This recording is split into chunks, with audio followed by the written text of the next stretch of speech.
Hello friends, मैं हूं विनीत त्यागी और दोस्तों आज आपके सामने मैं बिल्कुल नई सीरीज लेकर आ रहा हूं। सादृश्यता समानता। दोस्तों रीजनिंग में शुरू करने जा रहा हूं और रीजनिंग का दोस्तों पहला चैप्टर है सादृश्यता और समानता, एनालॉगी और सिमिलरिटीज। दोस्तों बहुत इंपॉर्टेंट है और दोस्तों आने वाले कॉम्पिटिशन्स में इस तरह के क्वेश्चन जो आ रहे हैं उन्हें ही लेके मैं आया हूं और इम्पोर्टेंट दोस्तों मैं क्वेश्चंस आपको सोल्व कराऊंगा। तो पहले दोस्तों इसे समझ लेते, सादृश्यता और समानता का मतलब क्या होता है। जो मतलब जिसमें दोस्तों समानता हो उसे सादृश्यता, मतलब जो एक जैसा दिखाई देता हो या तो उसे सादृश्यता कहते हैं। ये समानता का मतलब आप जानते हैं, जिनमें सिमिलरिटी होती है, सेम होते हैं, जो उन्हें कहते हैं समानता। अब दोस्तों इस पर जो आधारित प्रश्न पूछे जाते हैं वो तीन तरह के होते हैं। एक होता है शब्द समानता, शब्दों के अंदर समानता होती है, समानता, ठीक है। और दूसरा होता है अक्षर समानता। कौन सी दोस्तों? अक्षर में समानता होती है, अक्षर समानता। और दोस्तों तीसरा जो होता है वो अंकों में समानता। इसमें अंकों में समानता होती है। तो मोस्टली जो तीन तरह के क्वेश्चन दोस्तों इसमें आते हैं इसी तरह के आते हैं। शब्दों में कोई समानता होगी या तो, या अक्षर जो होते हैं ABCD अल्फाबेट्स होते हैं उनमें कोई समानता होगी, या जो संख्याएं होती है डिजिट हमारे पास होती है दोस्तों उनमें कोई समानता होती है। इस तरह के क्वेश्चंस आते हैं इसमें। तो जैसे मान लो दोस्तों आपको दिया है ये एक क्वेश्चन है, नदी दी है, नदी, और ऐसे इसमें रेशो का साइन होता है, नदी धारा दे दी, फिर दोस्तों ये प्रोपेशन का साइन आता है, महासागर, महासागर दे दिया, और फिर दोस्तों यहाँ पे आपसे पूछ रहा है क्वेश्चन मार्क ऐसे डाल के, ये पूछेगा कि बताओ इसमें महासागर की जगह यहाँ पे क्या आएगा। तो ऑप्शन दोस्तों इन्होंने दे दिया प्रवाह, तालाब, बांध, समुद्र।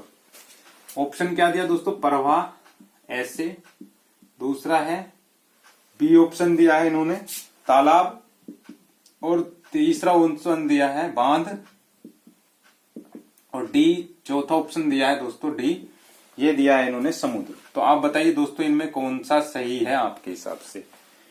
इस सिमिलरिटी का दोस्तों पहला एग्जांपल बता रहा हूं, शब्द समानता में इस तरह का था, मतलब जिस प्रकार नदी जो है धारा से संबंधित है उसी प्रकार आपको बताना महासागर किससे संबंधित है। इन चारों में 1 2 3 4 ऑप्शन आपके सामने। और रीजनिंग का दोस्तों पहला ही चैप्टर है, पहले एग्जाम्पल बता रहा हूं फिर दोस्तों इसके क्वेश्चन कराऊंगा, ठीक है। तो इसमें क्या आपको रिलेशन समझ में आ रहा है वो आपको देखना है। तो बताइए दोस्तों, टाइम ले सकते हैं आप, जो भी आपको लग रहा है आप इस पर टिक कर सकते हैं। महासागर का संबंध किससे है? ये नदी में क्या होती है दोस्तों? धारा। इसी प्रकार महासागर का जो संबंध है दोस्तों वो क्या आएगा? यहाँ पे प्रवाह से आएगा। नदी की धारा में क्या होती है? नदी जो बहती है वो धारा के साथ बहती है, और महासागर में एक प्रवाह बना रहता है ऐसे चलने का, लहरों के प्रवाह, लहरों का प्रवाह बना रहता है।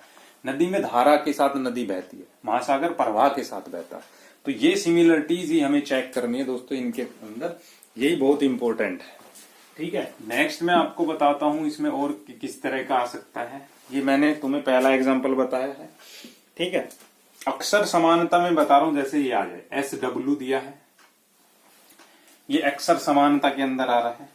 फिर रेशो TX दे दिया ये, ठीक है। फिर प्रोपोर्शन ये HL दिया है, ठीक। फिर क्वेश्चन मार्क ये दे दिया। इनके बीच में दोस्तों आपको बताना है, जैसे A ऑप्शन में दिया IM, B ऑप्शन में दिया है JK, C ऑप्शन में दिया है IK, और D ऑप्शन में दिया है JM, ये दिया है। तो इनमें यहां पर जो ये क्वेश्चन मार्क है इसकी जगह यहां पर क्या आएगा ये पूछना चाह रहा है ये, ठीक है। तो इनके बीच में दोस्तों आपको कोई रिलेशन ढूंढना है। SWS KLMNOPQR, S के बाद क्या आता है दोस्तों? T आता है। तो इस तरह आपको कुछ रिलेशन इसमें पकड़ना है खुद अपने माइंड से। इनकी कोई ट्रिक नहीं होती है दोस्तों, सिर्फ आपको लॉजिक लगाना है। आप जितनी जल्दी से समझ सकते समझ लो, अगर समझ में नहीं आ रहा तो नेक्स्ट पे बढ़ जाओ, ज्यादा टाइम वेस्ट मत करना, क्योंकि समझने में कई बार बहुत ज्यादा टाइम वेस्ट हो जाता है। तो इस चीज का आपको ध्यान रखना है। KLMNOPQR S में 1 प्लस कर दिया तो दोस्तों किस पे पहुंचे हम? T पे पहुंच गए। KLMNOPQR S T, ठीक। इसी प्रकार W के बाद क्या आता है? X आता है, इसमें भी 1 प्लस कर दिया। जो रिलेशन दोस्तों इनके बीच में हमें दिखाई दे रहा है वही रिलेशन हमें यहाँ पे H में अगर 1 प्लस करते हैं, H के बाद आता I, आई यहाँ पे भी है, यहाँ पे भी है। दूसरा भी चेक करो, एल के बाद एक प्लस कर दो, ये के एल, एल में एक प्लस करा तो क्या आया दोस्तों, एम आया। ठीक है, तो एच में एक प्लस करा आई आया, एल में एक प्लस पर एम आया, तो पहला ऑप्शन आ गया ए। ठीक है, तो इस तरह का रिलेशन दोस्तों इसमें आएगा अक्षर समानता में। शब्द समानता का एग्जांपल मैंने आपको समझा दिया। फिर अक्षर समानता, अक्षर समानता मैंने आपको बता दी। ठीक है, फिर है दोस्तों अंकों में समानता कैसे निकालनी है, अंकों के बीच में समानता कैसे निकालनी है। तो जो अंक है उनमें समानता देखनी है। अंक वाले में क्या आता है, अंक वाले में ये आता है दोस्तों, जैसे आपके पास आ गई ये 3/7, माइनस का लिखा है 3/7 है। फिर रेशो दे दिया इन्होंने 7/3 ऐसे। फिर क्या दे दिया दोस्तों 9/2, फिर रेशो दे दिया, फिर क्या दिया दोस्तों क्वेश्चन मार्क दे दिया। ठीक है, ए ऑप्शन में क्या आया 2/9, बी में आया क्या -9/2, सी में क्या आया 7/2, और डी में क्या आएगा, डी में आया है -2/9। ये 4 ऑप्शन हमारे सामने, 1 2 3 4। अब इनके और इनके बीच में क्या रिलेशन दिख रहा है आपको, मुझे तो एक ही रिलेशन, ये माइनस का तो इन्होंने कर दिया दोस्तों प्लस का, है ना। ये माइनस का तो क्या लिख दिया दोस्तों इन्होंने, इसको किसका लिख दिया, प्लस का लिख दिया। ठीक है, और नीचे वाली संख्या ऊपर लिख दी और ऊपर वाली संख्या नीचे लिख दी। इसी प्रकार दोस्तों ये प्लस का है, तो इसे क्या कर दिया दोस्तों इन्होंने, जिस प्रकार -3/7 को इन्होंने कन्वर्ट करा है, 7 ऊपर कर दिया 3 नीचे कर दिया, प्लस का कर दिया। उसी प्रकार दोस्तों 9/2 को कैसे कन्वर्ट करेंगे, प्लस का था तो पहले क्या करना है, माइनस का करना है, 2 ऊपर कर दो और 9 नीचे कर दो। तो कौन सा ऑप्शन मैच कर रहा है इससे, डी ऑप्शन मैच कर रहा है। तो यहाँ पे जो क्वेश्चन मार्क की जगह जो वैल्यू आएगी वो -2/9 आएगी। ठीक है, ये मैंने आपको अंकों की समानता बताई, पहले शब्द समानता, फिर अक्षर समानता, फिर अंकों में समानता। तो ये दोस्तों ये सादृश्यता और समानता जो एनोलॉजी और सिमिलरिटीज है, ये मैंने आपको उसका इंट्रोडक्शन एक प्रकार से दिया है कि ये क्वेश्चंस आपको सोल्व कैसे करने हैं। ठीक है, इसमें बहुत सारे क्वेश्चन है दोस्तों जिन्हें मैं लेकर आपके सामने आऊंगा। एक और इसमें थोड़ा अलग तरह का आ जाता है कभी कभी क्वेश्चन, जो आजकल ट्रेंड में भी है, थोड़ा सा उसे देख लो क्या है वो। एक तरह के और भी आ सकते हैं। ठीक है, जब आपको एग्जाम्पल कराऊंगा तो काफी सारे करा दूंगा 20-30, जिससे कि आपको ये अच्छे से क्लियर हो जाए चैप्टर। इसमें दोस्तों ये दिया, जैसे ए दिया है ये 4 16, एक क्वेश्चन दिया पहले 6 10 और फिर दिया है 14। ठीक है, फिर ए ऑप्शन में दिया है 4 16 29 ऐसे, बी ऑप्शन में आपको दिया है उन्होंने 7 12 22 ऐसे, और सी ऑप्शन में दिया है आपको 6 12 22 6 12 22, और डी ऑप्शन में आपको दिया है 5 9 13 5 9 13 ये दिया है। ठीक है, ए बी सी डी ये 4 ऑप्शन दे रखे हैं, 6 10 14। आपको इसमें ये देखना है दोस्तों, जो रिलेशन इस समुच्चय इस सेट में जो रिलेशन है वही रिलेशन हमें इन तीनों में फाइंड करना है।